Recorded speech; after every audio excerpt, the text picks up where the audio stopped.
This nibble originally aired on RSBANDB Update, episode 901, Iron Main Bossing. Enjoy.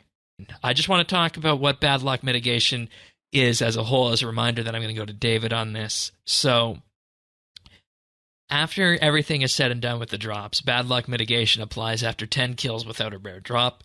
And they said, and this is the point from the last post, at that point you'll be getting sad. So, with this, beyond the 10 kill threshold, it reduces the player's rare chance denominator by 1. The bad luck mitigation would have no effect on which rare the player will roll, only the chance to hit the rare drop table, and bad luck mitigation is not increased by and does not affect story mode.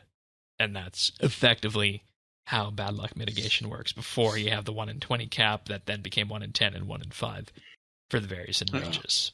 So, David, what's your thoughts on these changes here?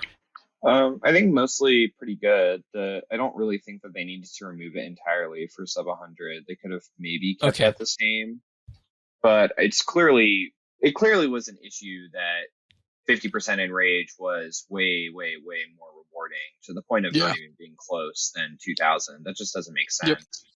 And so I think that's true. Buffing higher enrage kills, I think it's good. Something interesting though to think about is just that the difference between doing 100% and doing sub 100% is just like doing two completely different bosses. So having them be equally rewarding was just kind of a bit strange, because it's just doing two totally different pieces of content. Like one where it takes you, I don't know, 50% kills or 99% kills prior to the release for maybe 3 minutes and 30 seconds or something. Your chance of death was basically 0. You could just like chill with Revolution and not really look at your screen and you'd be fine. And now it kind of creates a big incentive to at least do the final phase, which is probably a good thing. In terms of affecting prices, it doesn't seem to have affected prices a ton, because I think that's true for two reasons. One is just that all that it requires for you to go from doing 49% kills to doing 100% kills is just learning how to do the last phase. And once you learn how to do it, it's really not that bad. It just adds a minute or so, but it is a sort of a skill difference. And the other thing is that you could just keep doing 49%. Like it's not like your entire drop rate was reliant on bad luck mitigation. Yeah, that's true. Clearly that mattered. But if you like the content and it is pretty good money for you, it's not like you need to change what you're doing. You could still do 3-minute 49% kills all day long and you'll still get a fair number of drops. It's just that people doing 2000s or 500s now have kind of a reason to do them. Even still, like you probably are not going to make as much money at those, although there's not enough math yet to totally figure that out. I do think they did a good job of not creating a Telos situation where 2449 is just obscene, like 250 mil an hour or something. I'll challenge that a little bit though, right? When you think about the math behind this, it's a 1 in 100 base chance to roll the table. When you hit 300% chance, that chance is now 1 in 50. So like, and you decrease that number by 8 for every 2000% kill. So like, if the number is like, 1 in 20 or 1 in 30 or whatever for a 2000% kill, and I could do that math, but I'm not going to try to do it in my head right now, looking at the tables and the numbers in the table. Yeah, we want to get it right. Yeah. Like, I mean, but at the same time, you could do 5 kills at 49%. In the same time, you get a single kill at 2000. That's true. That's assuming you're really good at 2000. Like you're just like booking it. But what this effectively says is that by the and it is okay. The other thing is that it is 10 kills without a drop, right? So you do 10 kills at 49. You're investing 10 kills at 3 hours to get there.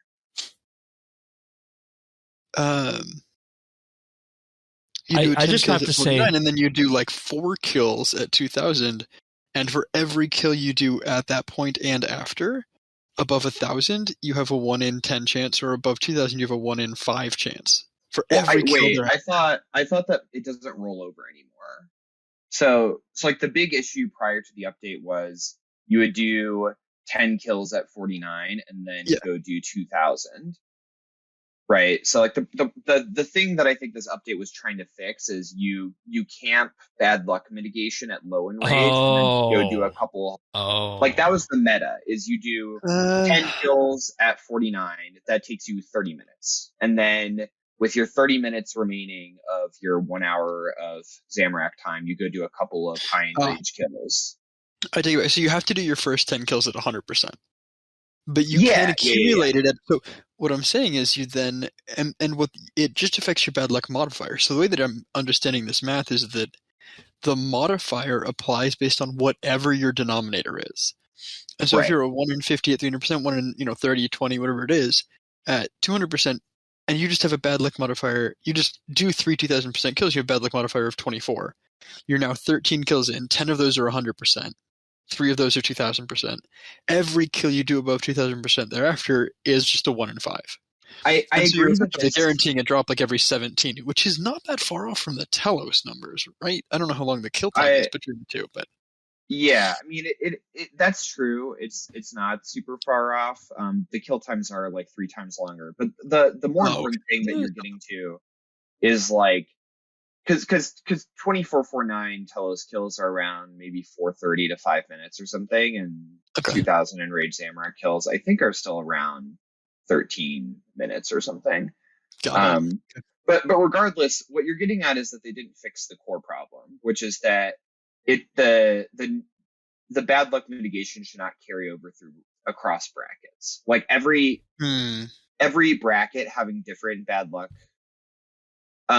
mitigation only makes sense if bad luck mitigation doesn't carry over when you are doing a different bracket. And I obviously don't know anything about the coding or technical difficulty of that kind of thing.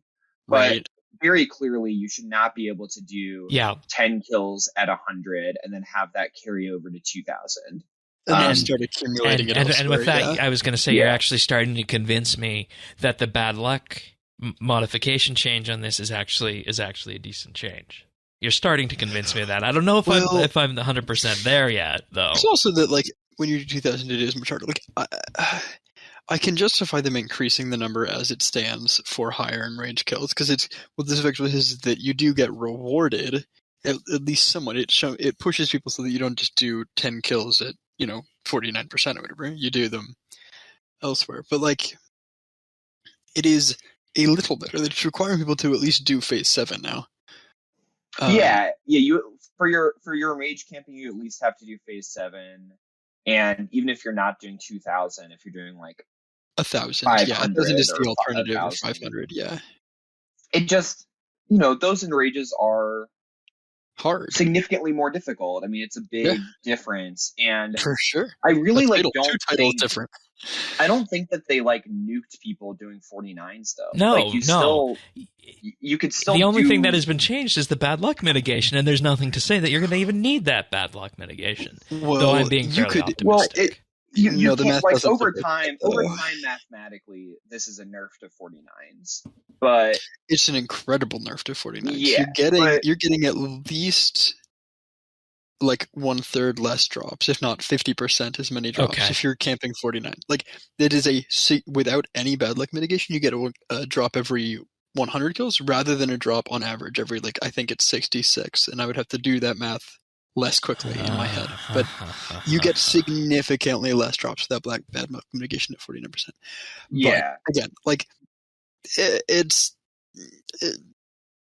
semantics at that point.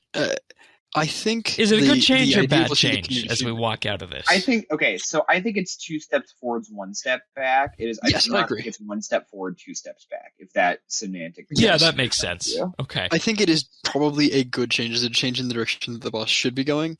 My personal gripe with it is that it potentially, I think, decreases the number of drops that will come into the game, and I dislike that. But it will incentivize people to do the more challenging version of the boss fight. And if people find that challenge enjoyable, maybe there will be more. My gripes are for nothing. But either way, I'm not getting any drops from it for darn sure.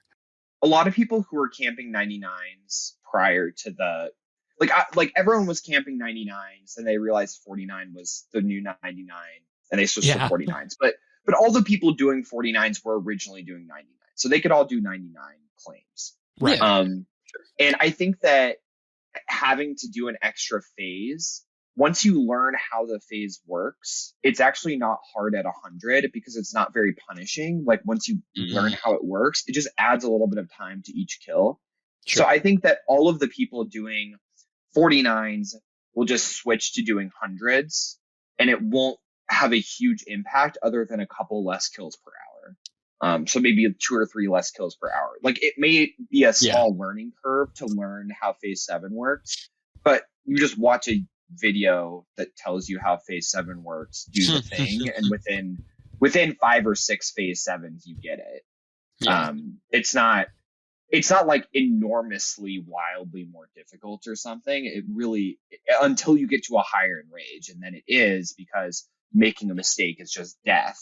Whereas at 100, making a mistake isn't death because you've debilitated or you have whatever, disruption or whatever else. Like the other thing it changes is it like makes phase 1 through 6 potentially more difficult if you do the thing where you do relics in reverse order, so that phase 7 is easier.